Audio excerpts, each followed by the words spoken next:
દેશમાં ખાંડના ભાવમાં અચાનક મોટો ઉછાળો આવ્યો છે અને માત્ર એક જ મહિનામાં ખાંડનો સરેરાશ ભાવ પ્રતિ કિલો ₹48 થી વધી અને ₹55.70 સુધી થઈ ગયો. બસ આટલા ભાવથી જ જ્યારે ચર્ચાઓનું બજાર ગરમ થવા લાગ્યું, ઇથેનોલની બુમરાણો થવા લાગ્યું, ત્યાં ફરીથી ભાવ વધી ગયો. એટલે કે લગભગ 16% વધારો થયો. ત્યારથી બુમરાણ મચતી હતી અને હજુ પણ ભાવ વધી રહ્યો છે. સવાલ એ છે કે આખરે ખાંડ કેમ મોંઘી થઈ રહી છે? શું દેશમાં ખાંડનું ઉત્પાદન ઘટી ગયું છે? શું ઇથેનોલ માટે ખાંડનું ડાયવર્ઝન જવાબદાર છે, કે પછી તહેવારો પહેલાની વધેલી માંગણી અને સંગ્રહખોરીના કારણે ભાવ વધી રહ્યા છે? અને ભાવ કાબુમાં લેવા માટે કેન્દ્ર સરકાર હવે શું કરી રહી છે? આવો વિગતે વાત કરીએ આ અહેવાલમાં. નમસ્કાર, હું તુષાર બસિયા. આપ જોઈ રહ્યા છો સ્વમાન. દેશમાં ખાંડના ભાવમાં છેલ્લા એક મહિનામાં જ નોંધપાત્ર વધારો થયો છે. આ વધારો થતાં જ સોશિયલ મીડિયા પર બુમરાણ મચી હતી કે દેશમાં ખાંડનો ભાવ વધવા પાછળનું કારણ છે ઇથેનોલ, જે પેટ્રોલની અંદર મિક્સ કરવામાં આવે છે. E20 પેટ્રોલની જે બુમરાણ ચાલી રહી છે, એ જ E20 પેટ્રોલની બુમરાણમાં નાખવામાં આવતું આ ઇથેનોલ, જે પેટ્રોલની સાથે મિક્સ થાય છે, એ જવાબદાર છે. કારણ કે નાગરિકો એવું માની રહ્યા છે કે ખાંડનું ઉત્પાદન કરવાના બદલે કંપનીઓ શેરડીમાંથી ઇથેનોલનું ઉત્પાદન કરવા લાગ્યા. કેન્દ્ર સરકારના ગ્રાહક બાબતો, ખાદ્ય અને જાહેર વિતરણ મંત્રાલયના આંકડામાં જણાવ્યા પ્રમાણે 20 જુલાઈએ ખાંડનો સરેરાશ ભાવ હતો ₹48.18 પ્રતિ કિલો અને 20 ઓગસ્ટે આ ભાવ વધીને પહોંચી ગયો હતો ₹55.70 પ્રતિ કિલો. એટલે કે એક મહિનામાં પ્રતિ કિલો ₹7.52નો વધારો. આ વધારાની સાથે ચર્ચાઓ થઈ હતી, પરંતુ આજ સુધી આ વધારો હજુ થંભ્યો નથી. આજે પણ ખાંડના ભાવ વધી ગયા છે અને ₹62 થી ₹66 થયા હોવાની ચર્ચાઓ છે. ઓનલાઈન કેટલાક પ્લેટફોર્મ પર ચેક કરતા ₹62 અને ₹64ની વચ્ચે ખાંડ ઉપલબ્ધ છે.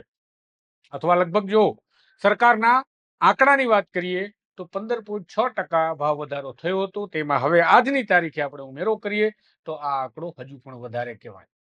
સરકારનું કહેવું છે કે આ વધારો માત્ર કોઈ એક કારણસર નથી થયો. ખાંડ મોંઘી થવાનું એક મોટું કારણ છે ઉત્પાદનનો અંદાજ ઘટવો. ચાલુ સિઝનમાં શેરડી ઉત્પાદક રાજ્યોએ શરૂઆતમાં ખાંડનું ઉત્પાદન 343 લાખ મેટ્રિક ટન રહેવાનો જે અંદાજ આપ્યો હતો, પણ હવે નવા અંદાજ પ્રમાણે જે રિઝલ્ટ મળ્યું, આંકડા મળ્યા, એમાં ઉત્પાદન ઘટેલું જોવા મળ્યું અને ઉત્પાદન માત્ર 306 લાખ મેટ્રિક ટન રહેવાની ધારણા સામે આવી છે. એટલે શરૂઆતના જે અંદાજના આંકડા મૂકવામાં આવ્યા હતા તેના કરતા લગભગ 37 લાખ મેટ્રિક ટન ઓછું ખાંડનું ઉત્પાદન દેશની અંદર થયું, જેને કારણ માનવામાં આવે છે હાલનો ભાવ વધારો. આ ઘટાડા પાછળ શેરડીમાં રેડ રોટ અને ટોપ બોરર નામનો જે રોગ છે અને ભારે વરસાદનું જે નિર્માણ થયું એ સ્થિતિને પણ જવાબદાર માનવામાં આવે છે. અને આ બધા જ કારણોના કારણે કેન્દ્ર સરકારનું કહેવું છે કે આ ઇથેનોલના કારણે માત્ર થયું છે. એ કહેવું વ્યાજબી નથી અને સત્ય નથી. અહીંયા એક બીજી મહત્વની વાત છે. ઉત્પાદનનો અંદાજ ઘટ્યો હોવા છતાં કેન્દ્ર સરકારનું કહેવું છે કે દેશમાં ખાંડની અછત નથી. ઓક્ટોબરમાં નવી ક્રુઝિંગ સિઝન શરૂ થઈ છે. ત્યાં સુધીમાં દેશની સ્થાનિક માંગણી પૂરી કરવા માટે પૂરતો સ્ટોક ઉપલબ્ધ હોવાનું કેન્દ્ર સરકારનું કહેવું છે. તો પછી ભાવ કેમ વધ્યા? આ સવાલ છે. સરકારના જણાવ્યા પ્રમાણે જોવા જઈએ તો દેશમાં આવતા તહેવારો પહેલા જે ખાંડની માંગ વધી છે એ કારણ છે. હવામાનના કારણે શેરડીના પાકને જે નુકસાન થયું, જે ખાંડ બનાવવા માટે ખૂબ જરૂરી છે શેરડીનું ઉત્પાદન ઘટી ગયું. વિશ્વભરમાં ખાંડના સપ્લાયમાં જે ટાઇટનિંગ એટલે કે સપ્લાયમાં દબાણ સર્જાયું છે, સપ્લાય ચેઇનમાં દબાણ જોવા મળ્યું છે, એ પણ કારણ છે. અને કેટલાક મિલો, જે શુગર મિલ છે અને વેપારીઓ છે, એના દ્વારા સ્પેક્યુલેશન અને હોર્ડિંગ, આ બધા જ કારણો સાથે મળીને ભાવ વધારો થયો છે. ખાંડના ભાવ વધ્યા એટલે હવે સવાલ ઇથેનોલ પર ઉઠી રહ્યો છે. સામાન્ય નાગરિકો ઇથેનોલને જવાબદાર માની રહ્યા છે. સોશિયલ મીડિયા પર સરકારની ટીકા થઈ રહી છે. એક તરફ E20 પેટ્રોલ ના કારણે રાજકારણ ભડકે બળી રહ્યું છે, ત્યારે એમાં વપરાતું ઇથેનોલ હવે ખાંડના ભડકે બળતા ભાવના કારણે રાજકારણનો અને સરકારની ટીકાનો મુદ્દો બનવા લાગ્યો છે. શેરડીમાંથી ખાંડ બનાવવાના બદલે ઇથેનોલ માટે વધુ શેરડી અથવા શુગર પ્રોડક્ટ ડાયવર્ટ કરવામાં આવી છે અને તેના કારણે દેશમાં ખાંડ ઓછી પડી ગઈ છે. આવી ચર્ચાઓ છે. આવી સોશિયલ મીડિયા પર દલીલો રજૂ કરી અને સરકારને ઘેરવામાં આવી રહી છે. પરંતુ કેન્દ્ર સરકાર આ દાવાને સદંતર નકારી રહી છે. સરકારના સત્તાવાર આંકડા પ્રમાણે વર્ષ 2022-23માં ઇથેનોલ માટે ડાયવર્ટ થતી ખાંડનો હિસ્સો લગભગ 12% હતો, જે વર્ષ 2025-26માં ઘટીને લગભગ 9% થયો છે. એટલે કે આગલા વર્ષ કરતા 2025-26ના વર્ષમાં ઇથેનોલ બનાવવા માટે શેરડીનો જે હિસ્સો ઉપયોગમાં લેવાયો હતો એ ઘટ્યો છે, 9% થયો છે, જે પહેલા 12% હતો. અને દેશમાં બનતા ઇથેનોલમાંથી લગભગ આપણે જોવા જઈએ તો 3/4 ભાગ કરીએ એ ઇથેનોલ હવે રેન્સ અને ખાસ કરીને મેઇઝમાંથી એટલે કે અન્ય ઉત્પાદનો છે જે શેરડી સિવાયના, મેજ એટલે મકાઈમાંથી બનાવવામાં આવે છે. એટલે સરકારનું ઓફિશિયલ સત્તાવાર જે સ્ટેન્ડ છે એ એવું છે કે હાલના ખાંડના ભાવ વધારા માટે ઇથેનોલને ડાયવર્ઝન કરી અને જે ખાંડમાંથી શેરડીમાંથી જે ખાંડ બનાવવાની હતી એના બદલે ઇથેનોલ બનાવ્યું, આ વાત કહેવામાં આવે છે યોગ્ય નથી, તેને જવાબદાર ઠેરવી શકાય તેવા સરકારી આંકડા નથી. આ માત્ર ભારતની સમસ્યા નથી, વિશ્વભરમાં પણ ખાંડના સપ્લાય પર દબાણ છે. વર્ષ 2026-27 માટે વૈશ્વિક સુગર ડેફિસિટ અંદાજે 33 લાખ મેટ્રિક ટન છે અને ઇન્ટરનેશનલ માર્કેટમાં પણ ખાંડ મોંઘી થઈ છે. 30 જૂને ભાવ હતો $474 પ્રતિ ટન. 20 ઓગસ્ટે ભાવ પહોંચી ગયો છે $552 પ્રતિ ટન. એટલે 2 મહિનાથી ઓછા સમયમાં 100%થી વધારે વધારો ખાંડના ભાવમાં નોંધાયો છે. હવે ભાવને કાબુમાં લેવા કેન્દ્ર સરકારે અનેક પગલાં તો લીધા છે. સૌથી મોટું પગલું છે 10 લાખ મેટ્રિક ટન રો સુગરની ડ્યુટી ફ્રી ઇમ્પોર્ટ. આ રો સુગરની વાત છે. રો સુગર ઇમ્પોર્ટ કર્યા બાદ તેને રિફાઇન કરવામાં આવશે. માર્કેટમાં જે આપણે ખાઈએ છીએ ઉપલબ્ધ સુગર છે, પ્રચલિત સુગર છે, એ સુગર બનાવવા માટે પ્રોસેસ થશે એવું પણ કેટલાકનું માનવું છે, કહેવું છે. એટલે જે રો સુગર છે એની ઇમ્પોર્ટ ડ્યુટી હટાવી અને સરકાર જે અત્યારે ઘટ પડી રહી છે ખાંડની, જેના કારણે બજારમાં માંગણી સામે પુરવઠો નથી એવી હવા બની રહી છે અને ભાવ વધી ગયા છે ખાંડના, એને કંટ્રોલમાં લાવવાનો કેન્દ્ર સરકાર પ્રયત્ન કરી રહી છે. 10 લાખ મેટ્રિક ટન ખાંડ ડ્યુટી ફ્રી ઇમ્પોર્ટ માટે, એટલે વિદેશથી ખાંડ લાવીને દેશમાં સપ્લાય વધારવાનો આ એક કેન્દ્ર સરકારનો પ્રયાસ છે.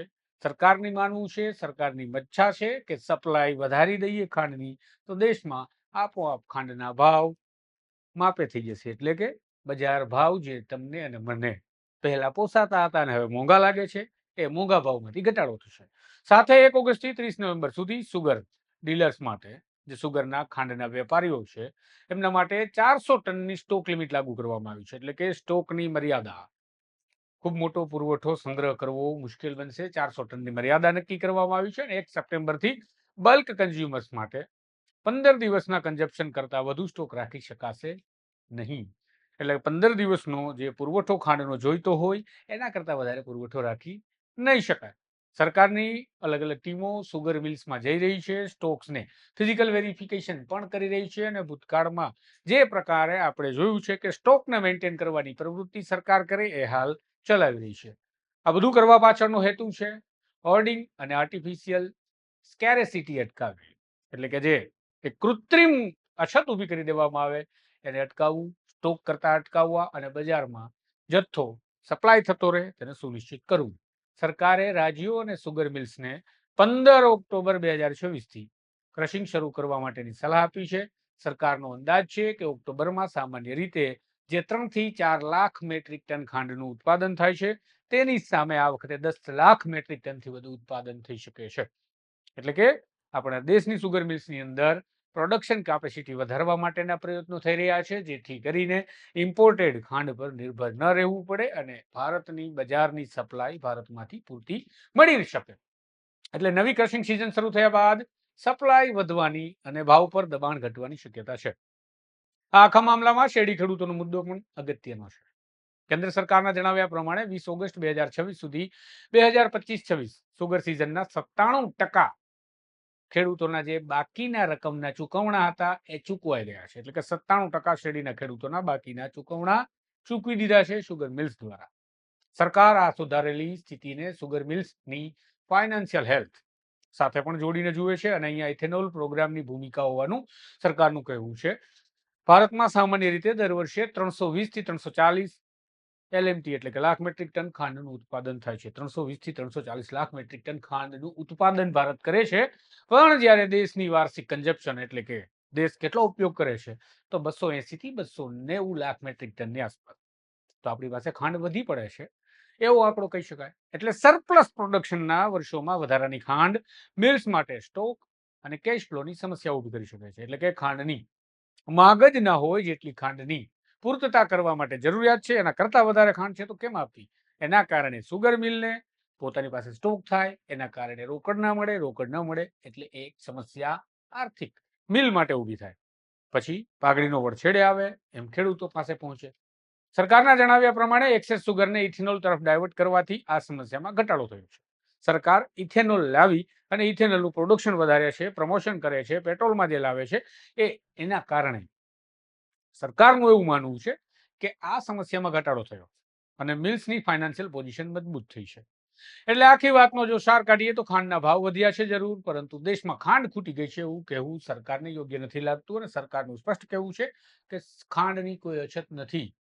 ઉત્પાદનનો અંદાજ ઘટ્યો છે, તહેવારો પહેલા આગળ પણ વધી રહી છે, ગ્રાહકો ખાંડ માંગી રહ્યા છે, તહેવારો આવી રહ્યા છે, મીઠાઈઓ બનાવી છે, લાડુ બનાવવા છે, બધું બનાવવું છે, એના માટે ખાંડ જોઈએ અને માંગ વધે ત્યારે સપ્લાય અને ડિમાન્ડનો પ્રશ્ન આવે જે હાલમાં જોવા મળે છે, કારણ કે સપ્લાય દબાણમાં છે.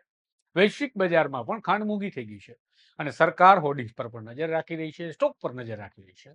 હવે 10 lakh ton duty free import કરેલી ખાંડનો સ્ટોક અને આપણે દેશની અંદર જે સ્ટોક લિમિટ્સ નક્કી કરી છે અને જે આપણે વિક્રેતાઓ પાસે પણ વધુ સ્ટોક ન થાય તેની તકેદારી લેવાનું શરૂ કર્યું છે અને 15 ઓક્ટોબરથી નવી સિઝન શરૂ થઈ રહી છે ક્રશિંગની જે મિલ્સ માટે.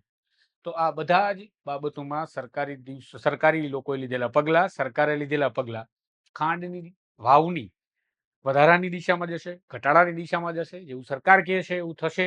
ખરેખર ઉત્પાદન આપણે એટલું કરી શકશું, જે ઇમ્પોર્ટ કરીશું એનાથી બજારની સપ્લાય તુરંત અને ત્વરિત તહેવારો પહેલા સેટ થશે કે તહેવારો તો આપણે મોંઘી ખાંડથી જ ઉજવવાના છે? આ બધા સવાલ છે અને સૌથી મોટો આ તમામ સવાલોની વચ્ચે એક સવાલ એ પણ પેદા થાય છે કે સરકારના આ પગલાથી તહેવારો પહેલા ખાંડના ભાવ ખરેખર કેટલા નીચા જશે અને કેટલા ઊંચા જશે? બંને સવાલ છે, કારણ કે ઇમ્પોર્ટ કરેલી ખાંડ મગાવ્યાની સાથે કાલ તરત રાફેલ વિમાનમાં ઉતરી નથી જવાની. જહાજો ભરાશે, દેશમાં પહોંચશે, લાંબો સમય લાગશે અને તેને બજારમાં આવતા લાંબો સમય લાગશે.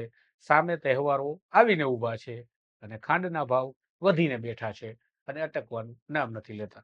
તો આમ આ ખાંડના ભાવ વધારાનો મામલો એટલે માત્ર રસોડાના બજેટનો કોઈ સવાલ નથી રહેતો અને સીધી અસર મીઠાઈ, બિસ્કિટ, બેકરી અને ફૂડ પ્રોસેસિંગ પ્લાન્ટ્સ અને પ્રોડક્ટ્સના ખર્ચ પર પણ પડી શકે છે. એટલે આગામી દિવસોમાં ખાંડના ભાવ પર સરકારની સાથે ગ્રાહકોની તો ચોક્કસ નજર રહેશે. જોઈએ હવે આ ખાંડના સંકટને, જે સંકટ ખરેખર નથી એવું સત્તાવાર સરકાર કહે છે પણ નાગરિકો તેને સંકટની રીતે જુએ છે, એ મામલે સરકાર શું કરે છે? ભાવ ક્યારે નીચા જાય છે અને આ મીઠી ખાંડ જે હવે કડવી બનતી જઈ રહી છે તે ફરી ક્યારે મીઠી બને છે? આ જ પ્રકારના વિગતવાર વિશ્લેષણ સાથેના સમાચાર જો તમને પસંદ છે, આ જ પ્રકારનું વિશ્લેષણ તમને ગમે છે અને મુદ્દાની વાસ્તવિકતા સમજવામાં તમને રસ છે, તો સ્વમાનની આ ચેનલને તમે લાઈક, શેર અને સબસ્ક્રાઇબ કરવાનું ભૂલતા નહીં. વિડીયો પણ આગળ ફોરવર્ડ કરવાનું ભૂલતા નહીં. નમસ્કાર.